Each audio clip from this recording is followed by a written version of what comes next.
Selamat siang Ibu Rita dan teman-teman. Pada kesempatan ini, saya dan teman-teman kelompok 5 mau mempresentasikan hasil kerja kelompok kami terkait perkuliahan minggu lalu tentang sistem pakar.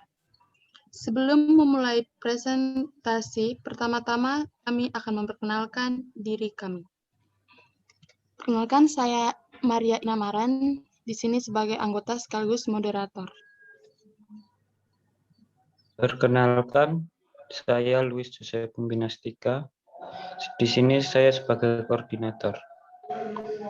Perkenalkan, nama saya Dionisius Gigi Sangkeswara dengan 1420 dengan menjadi anggota. Perkenalkan, saya Bagas Prasetya dengan NIM 195-314056 sebagai anggota. Baik, pada diskusi kami kali ini, tema yang kami pakai ialah pencegahan dini terhadap rawannya penyakit demam berdarah di kamar kos. Pada kesempatan pertama, saya persilakan teman saya Dion untuk memulai presentasi. Kepada Dion, saya persilakan. A. Pendahuluan.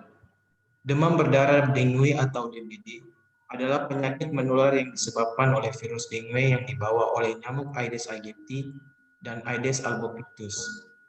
Menurut Kemenkes RI, pada tahun 2017 di Indonesia penyakit demam berdarah mencapai 17.877 kasus pada 34 provinsi. Dari data tersebut, ada 115 orang yang meninggal dunia. Gejala yang dialami demam tinggi yang mendadak dan naik turun, mual hingga muntah, flu dan pusing. Untuk menanggulangi DBD, perlu dilakukan diagnosis secara dini, agar penyakit DBD dapat dicegah sejak awal terjadi. Hal tersebut sangat mempengaruhi kehidupan terhadap anak kos, khususnya di kamar kos, sebab bagaimana tidak penyakit tersebut sangat rawan di lingkungan kamar kos.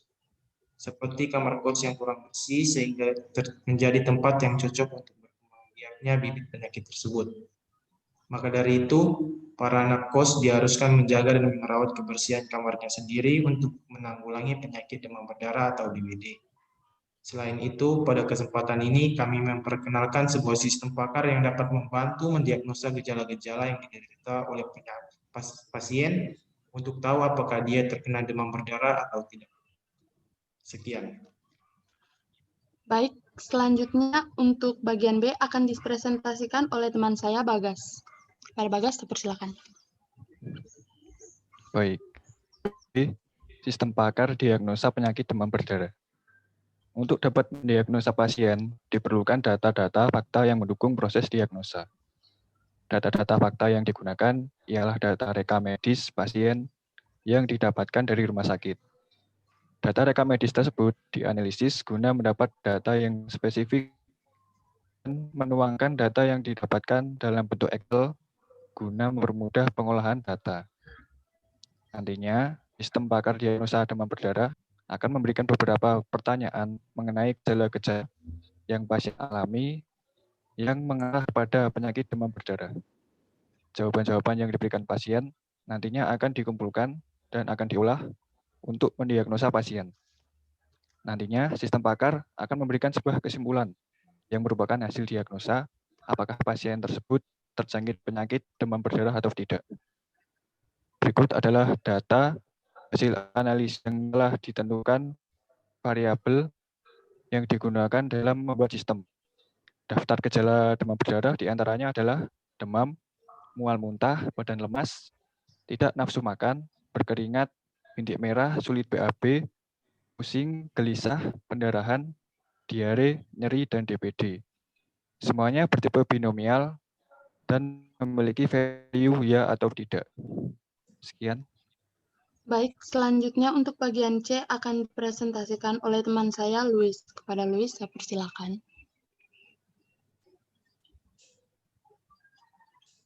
C. Cara mengatasi penyakit demam berdarah. Di sini belum ada vaksin ataupun obat-obat tertentu untuk mengatasi demam berdarah itu sendiri. Pengobatan berkisar pada cara untuk meringankan gejalanya, membuat si penderita senyaman mungkin, serta mencegah dan menangani komplikasi. Jika semisal Anda atau kita semua mengalami salah satu gejala yang sudah disebutkan teman saya tadi, Anda disarankan untuk mengonsumsi paracetamol untuk meringankan gejala demam dan nyeri. Jangan mengonsumsi ibuprofen atau aspirin karena kedua obat tersebut dapat memicu pendarahan dalam pada penderita DBD. Memeriksa diri ke dokter, merawat di rumah sakit, cairan infus, atau pemantau tekanan darah. Biasanya tubuh Anda akan terasa lelah dan tidak fit, namun hal tersebut wajar. Sebagian besar orang baru bisa pulih dari DBD dalam waktu 2 minggu. Meskipun kadang-kadang butuh waktu beberapa minggu lagi untuk benar-benar sehat sepenuhnya.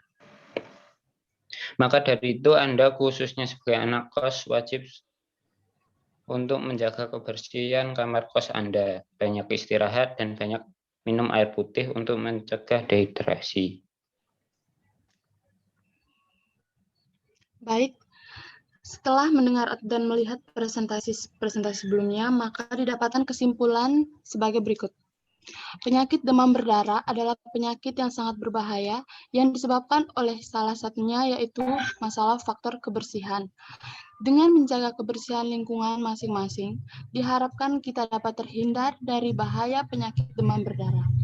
Selain itu, dengan adanya bantuan sistem pakar diagnosa DBD ini, diharapkan kita juga dapat mengetahui keadaan diri kita sendiri dari diagnosa awal yang sudah dihasilkan oleh sistem pakar, agar kita bisa mengambil langkah selanjutnya untuk mengatasi penyakit tersebut secara dini atau melakukan konsultasi lebih lanjut dengan dokter jika diperlukan.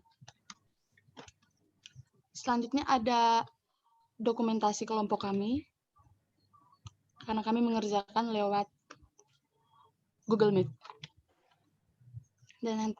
Dan juga tadi sempat berpindah ke Zoom juga.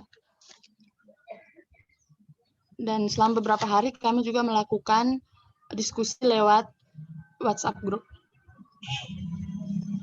Terakhir, daftar pustaka ini merupakan link dari paper sistem pakar diagnosa DBD tadi. Baik Ibu dan teman-teman, demikian hasil presentasi kelompok kami, kurang dan lebih mohon dimaklumkan. Selamat siang.